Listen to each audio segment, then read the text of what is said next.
Cik nak minta tolong. Saya baru lepas kena buang kerja. So terima kasih. Cik nak minta tolong boleh? Saya tak ada duit nak beli Maggi ni, nak buat makan. Tak cukup duit nak beli sebab baru lepas kena buang kerja. Nak beli Maggi ni. Makcik pun tak ada duit tu. Oh ya ke? Saya tak apa, terima kasih. Bang, nak minta tolong boleh tak? Ya. Sebab saya tak cukup duit nak bayar ni. Sebab tak cukup duit nak bayar Maggi ni lah. Okey. Minta tolong abang boleh tak bang? Kalau tolong belanja Maggi ni. Boleh. Boleh bang? Berapa?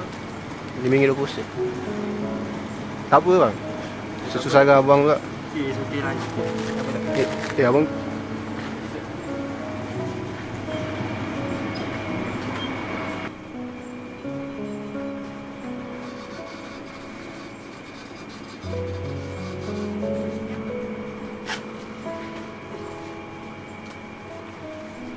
Betul bang, tak apa. Okey, tak apa. Tinggi lah.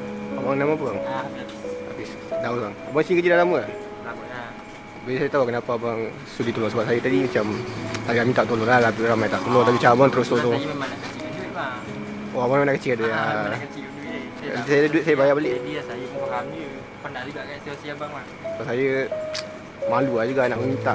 So tapi tak ada duit ni. Lelaki-lelaki main lah. Jadi Okay bang, tak apa bang. Terima kasih bang. Terima kasih bang. Bagi bang. Bang, sebab abang dah tolong saya ni tak bang. apa? Ini dah ada orang sedekah kan bang.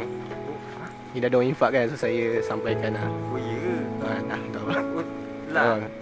Tak bang, sebab abang tolong saya. So ni rezeki abang lah. Oh ya. Dah ada orang infak. So saya just cari orang mana yang sudi tolong. Saya sedekahkan lah.